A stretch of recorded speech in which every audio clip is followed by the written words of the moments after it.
Hello bachcho, how are you all? Good? I am also good. So today I am going to start NCERT question of first chapter. मैं first chapter से questions करते हैं, तो as usual notebook लेंगे, pen लेंगे और साथ में मिलके करेंगे और काम हमेशा खुश होकर करना, अच्छे मन से करना है। So first question of NCERT question is what is the force between two small charge sphere having a charges 2 into 10⁻⁷ and 3 into 10⁻⁷ and 30 centimeter apart. Given देख लेते हैं। एक चार्ज कितना दे दिया Q1 2 into 10⁻⁷ coulomb, Q2 3 into 10⁻⁷ कूलम, distance दे दिया है 30 सेंटीमीटर। कूलम ऐसा यूनिट है, सेंटीमीटर को चेंज कर लेंगे। 1 centimetre is equal to 10⁻² metre.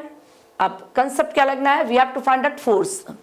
तो कूलम्स का है, फोर्स कितना आता था हमारा, F is equal to 1/4πε0 Q1 Q2 upon R square. काफ़ी सारी बुक्स में K लिख देते हैं, डायरेक्ट लिख देते हैं F is equal to K Q1 Q2 upon R square. तो ऐसे कंफ्यूज मत होना K क्या है। 1/4πε0 की जो वैल्यू है ये आपको याद करना है 9 × 10⁹ ऐसा यूनिट है। ये कितना आ जाएगा हमारा न्यूटन मीटर स्क्वायर पर कूलम स्क्वायर। ये हमारी 1/4πε0 की वैल्यू है। अब बस हमने वैल्यूज पुट करनी है। एक बात और याद रखना कि यहाँ पर हम जो फोर्स में चार्ज लेते हैं ना, चार्ज का मैग्नीट्यूड आता है। इस क्वेश्चन में दोनों चार्ज हमारे पॉजिटिव दे दिए हैं।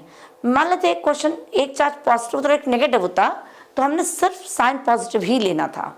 अब वैल्यूज डाल देते हैं, जल्दी से निकाल देते हैं। पुट द वैल्यूज 9 × 10⁻⁹ और चार्ज 2 10⁻⁷ 3 10⁻⁷ डिवाइडेड बाय R का स्क्वायर है, मतलब R कितना हो जाएगा 30 × 10⁻² मीटर।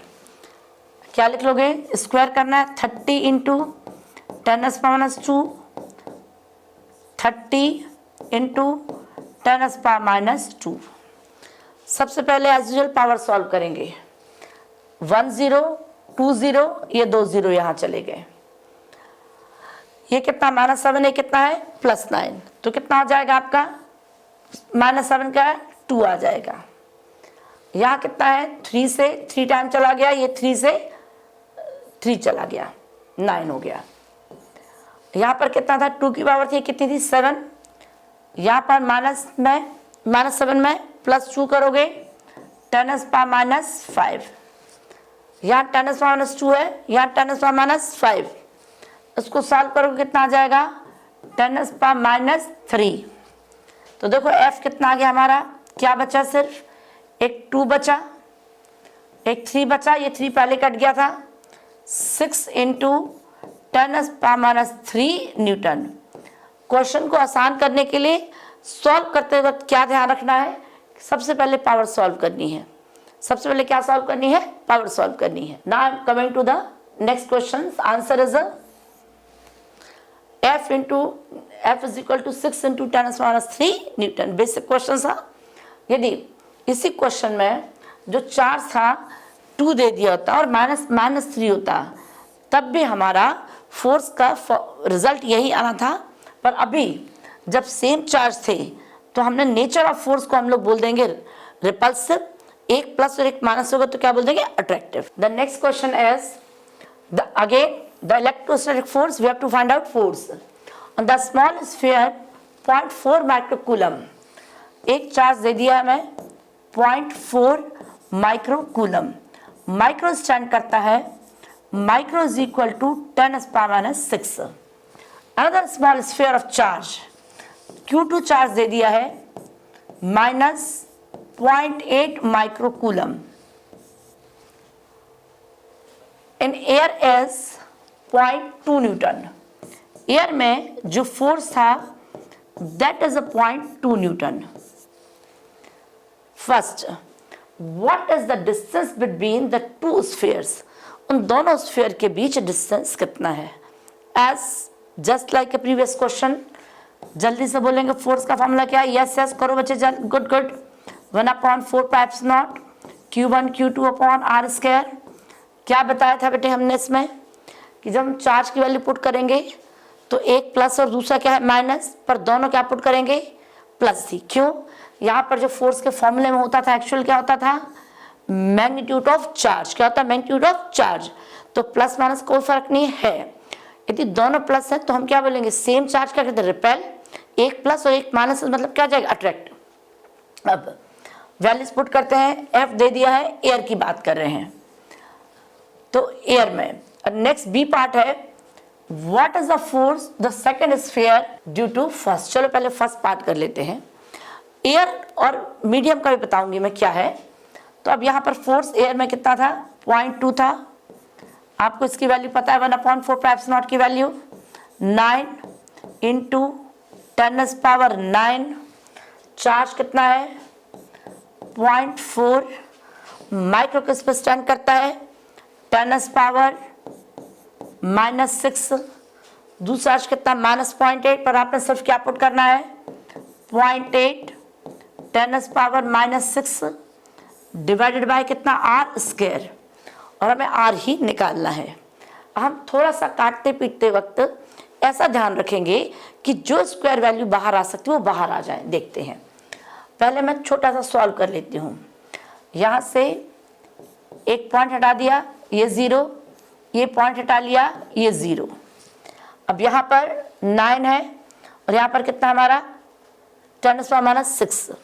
यदि 10⁻⁶ इसमें मैं प्लस करती हूँ तो 9 - 10⁻⁶ कितना आ जाएगा 3।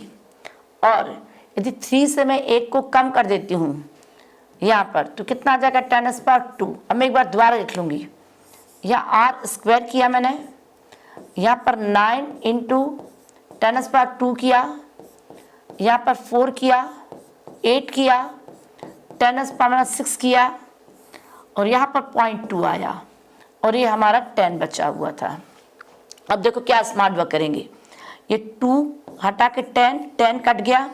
अब मैं 2 को नहीं काटूंगी, मैं किसको काटूंगी 4 को। अब क्यों, अब 3 है, 9 का क्या हो जाएगा 3 स्क्वायर, 10⁻² का कितना हो जाएगा 10, 4 का कितना हो जाएगा 2 स्क्वायर, फिर ये 4 और 4 है तो 4 स्क्वायर क्या जाएगा 4, और ये कितना -6 मतलब इसका हाफ क्या जाएगा -3। तो डायरेक्ट आर को हम लोग क्या लिख लेंगे, यहाँ पर 3 आ गया, यहाँ पर 10 आ गया, यहाँ पर 4 आ गया, यहाँ 10⁻³ आ गया। बस एक ही कैलकुलेशन करनी पड़ी। कितना आ जाएगा हमारा 12 और एक 0 कट गया तो 10⁻² आ गया, तो 12 × 10⁻² मीटर आया।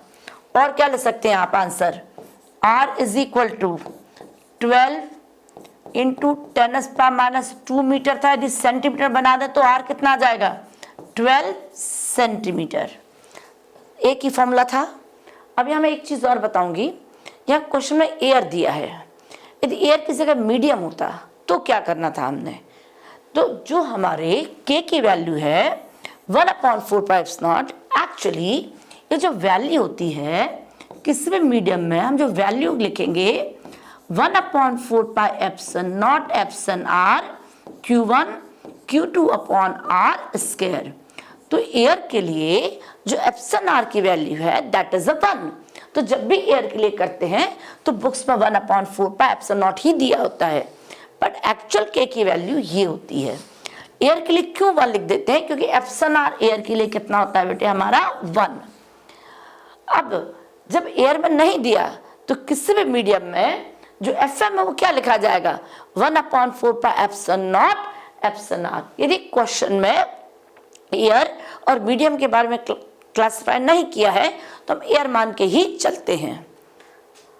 So the answer is 12 centimetre. इसको आप R = 0.12 मीटर भी लिख सकते हैं, जैसे मर्जी लिख लो, जैसे भी आंसर दिया हो, या R = 12 सेंटीमीटर या 0.12 या R = जैसे मर्जी आप लिख सकते हैं। The B part is what is the force the second sphere do to the first। अब ये जो हमारा कूलम्स लॉ है ये हमारे न्यूटन थर्ड लॉ को ओबे करता है। जैसे मान लेते हैं ये हमारा एक चार्ज है Q1 और एक चार्ज है Q2, तो यदि दोनों आइडेंटिकल है तो Q2 इसको रिपेल करेगा जिस फोर्स से F12, वो भी इतने ही फोर्स इसको रिपेल करेगा। इसका मतलब दोनों फोर्स क्या है, इक्वल एंड अपोजिट। तो जितना एक स्फीयर दूसरे फोर्स लगाएगा दूसरा भी उतना ही लगाएगा, तो फोर्स क्या आ जाएगा, सेम। और दैट आंसर विल बी का आंसर आ जाएगा, पहले कितना लगा था हमारा फोर्स 0.2 न्यूटन, तो आंसर कितना आ जाएगा 0.2 न्यूटन। तो रीजन क्या लिखेंगे, Coulomb's law also obey the Newton's third law, forces on both the sphere are equal and opposite. तो एक ने दूसरे 0.2 लगाया था, दूसरा भी क्या लगा देगा 0.2। So the next question is question number 3, check the ratio of k e square g me mp is a dimensionless। Look up a table of physical constant and determine the value of this ratio। What does the ratio signify? एक एक चीज की बात करते हैं बेटे। हमें given दे दिया है k e स्क्वायर और g me और mp। जो me होता है ये कहलाता हमारा मास ऑफ इलेक्ट्रॉन। क्या कहलाता है, मास ऑफ इलेक्ट्रॉन। और जो mp कहलाता है that is a mass of proton, ये मास ऑफ प्रोटॉन है। g आपको पता है ग्रेविटेशनल कांस्टेंट है, g is a universal gravitation constant, 11th class में पढ़ा है हमने ग्रेविटेशन चैप्टर में। इसकी वैल्यू होती है 6.67 इंटू 10⁻⁻11 एंड के हमारा इलेक्ट्रोस्टैटिक कांस्टेंट अभी पढ़ते आए हम, इसकी वैल्यू होती है 9 इंटू 10⁻9। मैं सारी SI यूनिट्स में बता रही हूँ। अब मुझे यहाँ देख के एक चीज़ ज़रूर नज़र आई, पहले जो मैं बोला उसको डायमेंशन लेस करना है। अब डायमेंशन लेस कैसे करें, तो मुझे ऐसा लगा कि जो इलेक्ट्रोस्टैटिक फोर्स था वो क्या था हमारा, इलेक्ट्रोस्टैटिक फोर्स अभी हम पढ़ते आए K था, एक चार्ज Q1 था, एक Q2 था, अपॉन R स्क्वायर था। यदि मैं एक को प्रोटॉन ले लूँ और एक को इलेक्ट्रॉन ले लूँ तो क्या बन जाएगा, ये हमारा प्रोटॉन का चार्ज भी E, इलेक्ट्रॉन का B, और इनका सेपरेशन मान लो कितना R स्क्वायर। और एक मैंने ले दिया ग्रेविटेशनल फोर्स। तो ग्रेविटेशनल फोर्स किसके बराबर होता था, दोनों ये इलेक्ट्रोस्टैटिक दो चार्ज के बीच लगता है, और ग्रेविटेशन बिल्कुल सेम होता है दो मास के बीच लगता है, और फॉर्मूला भी बिल्कुल सेम आता है। g इसका कांस्टेंट g, इसका m1, इसका मास m2, और इनके बीच का डिस्टेंस r। यदि मैं इसको मैं ऐसे कर दूं, g mass of electron mass of proton upon r square कर दिया। मैं यदि इन दोनों को डिवाइड करूं तो देखो क्या रिजल्ट आता है। तो जब मैंने इनको डिवाइड किया Fe अपॉन Fg, तो जो मुझे रेशियो आया वो K E स्क्वायर आ गया अपॉन R स्क्वायर, और Fg मैंने सामने लिख दिया Me MP upon R square. देखो ज़रा ये R स्क्वायर हमारा कट गया। अब कितना आ जाएगा हमारा, Fe upon Fg is equal to K E square upon G Me और MP। मतलब ये जो क्वांटिटी दी थी ये सेम ही लग रही है, मतलब ये किसका रेशियो हो गया, it is a ratio of electrostatic force and gravitational force. अब दोनों फोर्स का यदि रेशियो आ गया तो क्वांटिटी जाहिर सी क्या बात है, it is a dimension less. तो हमारी ये क्वांटिटी क्या है, डायमेंशन लेस। हम रीजन क्या लिखेंगे, this is a ratio of electrostatic force and gravitational force. तो दोनों फोर्स की यूनिट क्या आ जाएगी, सेम। तो ये क्वांटिटी क्या होगी, डायमेंशन लेस। एक तो ये तरीका आ गया। कहीं कहीं बुक में क्या करेंगे, एक एक क्वांटिटी के डायमेंशंस पुट करेंगे, फिर डायमेंशन लेस प्रूफ करेंगे। तो आपको जैसा भी तरीका ठीक लगे आप कर सकते हैं। एक तो ये तरीका, सेकेंड वे तरीका करते हैं हम। सेकेंड वे क्या है, अब यहाँ के का डायमेंशन कहाँ से पुट करेंगे हम लोग, निकालते हैं। F इज इक्वल टू कितना हमारा, K Q1 Q2 upon R square. Force का डायमेंशन एक सबको याद रखना है, ml t माइनस 2, r का l स्क्वायर, यहाँ पर k आ जाएगा और यहाँ पर हमारा q स्क्वायर आ जाएगा। और चार्ज का होता है I is equal to Q upon T, तो चार्ज का होता है आई टी। I मतलब करंट, T मतलब टाइम। ये डायमेंशंस K का आ गया। अब एक हमें G का भी डायमेंशंस निकालना है। अब G का डायमेंशंस क्या आएगा हमारा, F is equal to G m1 m2 upon R square, F again ml t minus 2, r का l स्क्वायर, और ये एक m और एक दूसरा m is equal to g आ गया। अब हम इनकी वैल्यूज पुट करते हैं, यहाँ पुट करते हैं वैल्यूज। k की वैल्यू कितनी हो जाएगी, k की value m l ml t minus 2 l square, और चार्ज का मैं q स्क्वायर ही रहने देती हूँ। फिर यहाँ पर कितना e स्क्वायर, तो e का भी कितना आ जाएगा हमारा q स्क्वायर। नेक्स्ट क्वांटिटी आई हमारी g की m l t minus 2 l square,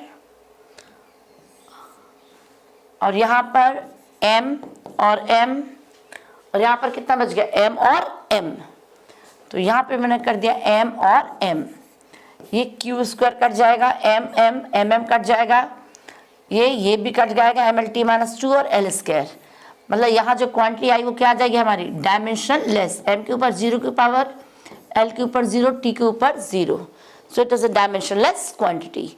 आप डायरेक्ट भी कर सकते हैं, ऐसे भी कर सकते हैं, जैसे आपको क्लिक करता है। मुझे एकदम से देख के लग गया फोर्स है, तो इतना टाइम वेस्ट करने की मुझे नहीं लगा ज़रूरत है, बट एग्जाम्स में आता है, आप एक एक लिख के भी कर सकते हैं। The next is determine the value of this ratio. इस रेशियो की वैल्यू निकालनी है, करते हैं। k की वैल्यू कितनी होती है, k e square g m e और m p, सभी के न्यूमेरिकल पुट करते हैं। k कितना है 9 into 10⁻⁹, charge of electron 1.6 10⁻⁻19, charge of electron 1.6 10⁻⁻19। g की value 6.67 into 10⁻11, mass of electron 9.1 10⁻31, mass of proton 1.67 into 10⁻27। अब सबसे ज़्यादा क्या सॉल्व करना है, जो इम्पोर्टेंट बात है, पावर सॉल्व कर लेंगे। पावर सॉल्व करके देखो, मैं यहाँ लिखती हूँ थोड़ा साफ काम करने के लिए, यहाँ भी लिख सकती हूँ। अब मुझे 9 दिख रहा है और 19, तो जब मैं इसमें प्लस करूँगी तो मुझे एकदम से दिख गया कि ये बन जाएगा मेरा -10, ये बन गया मेरा -10, और -10 और माइनस कितना है 19, तो ये जो मेरा बन जाएगा -29 बन गया। और यहाँ मुझे बड़ी सी पावर दिख रही 31 की, तो यदि मैं इसको यहाँ लेके आऊँगी तो प्लस हो जाएगा, तो माइनस का कितना बच जाएगा 10⁻⁻2 बच गया, ये बच गया। अब हम देखते हैं हमारी पावर, ये 1.6 है, मैं अप्रॉक्सीमेटली 1.67 और 1.6 को भी काट दूंगी।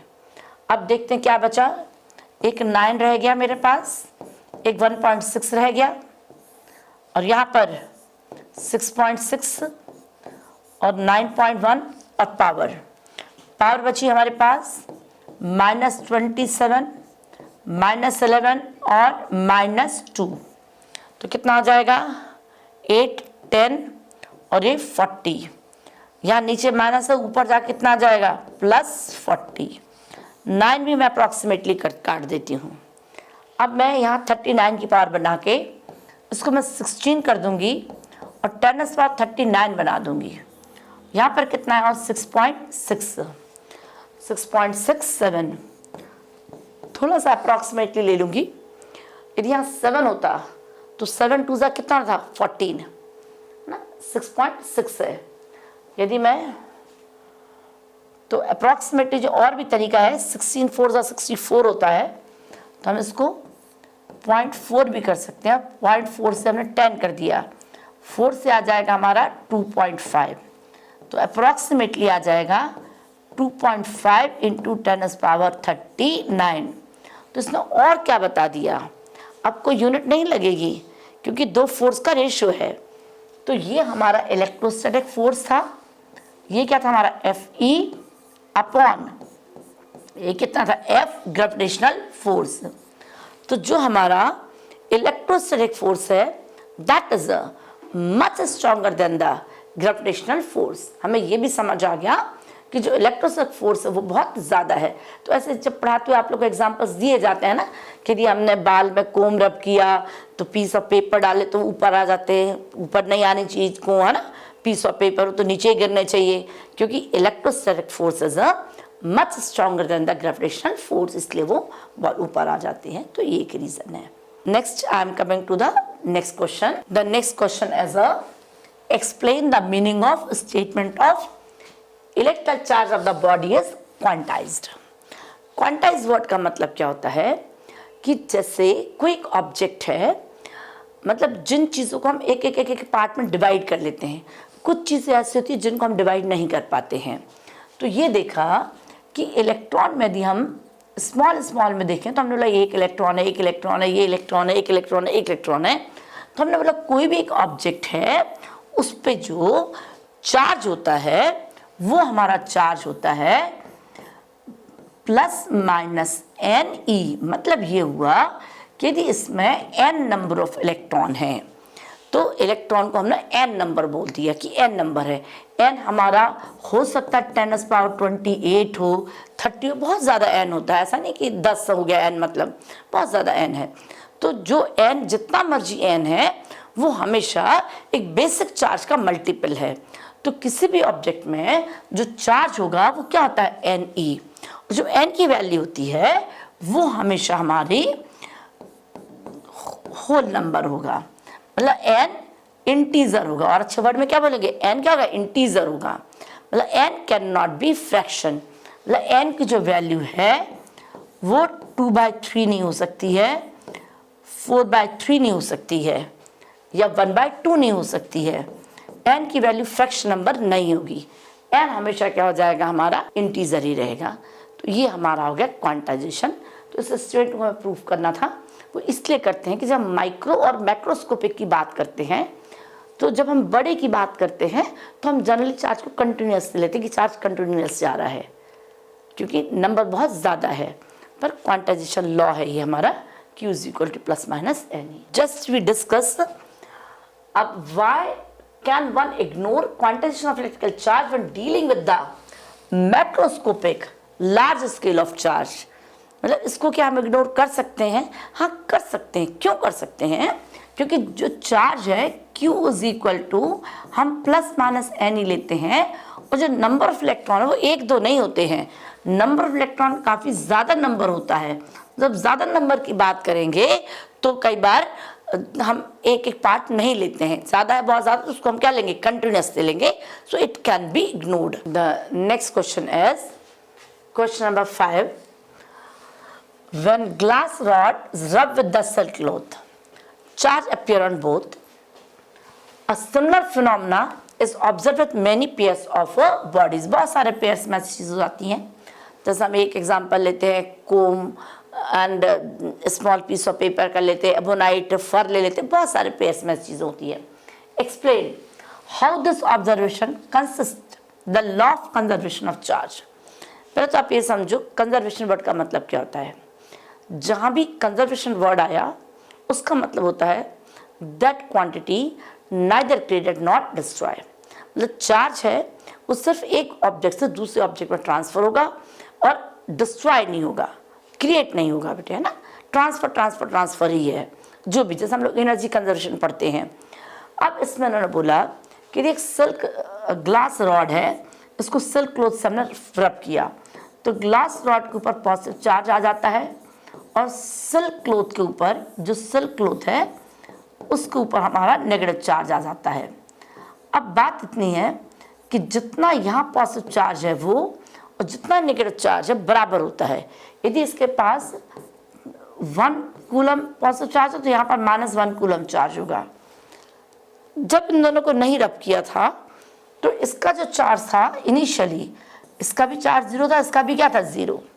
अब हम दोनों को ज्वाइन कर देंगे तब भी हमारा नेट चार्ज क्या जाएगा 0, क्योंकि चार्ज एडिटिव प्रॉपर्टी भी है ना, +1 और -1 जोड़ के क्या जाएगा 0। तो ये सब चीज़ों पे होगी कि इनिशियल चार्ज भी 0 था, बाद में चार्ज आया, फिर जिन बॉडी को कांटेक्ट मारेंगे तब भी क्या जाएगा 0। So in that way it is based on a conservation of, इसमें इस ढंग से हमारा कंजर्वेशन ऑफ चार्ज अप्लाई होता है। Clear? So in this video I discuss only question number 1 to 5। सिर्फ 2 ही फॉर्म पे बेस थे, एक कूलम्स लॉ था और दूसरा क्वांटाइजेशन पे था, ठीक है। And in the next video I will discuss more question. तो खुश होकर काम करते रहो और मेरा चैनल भी सब्सक्राइब करो। ओके बच्चों, देन बाय।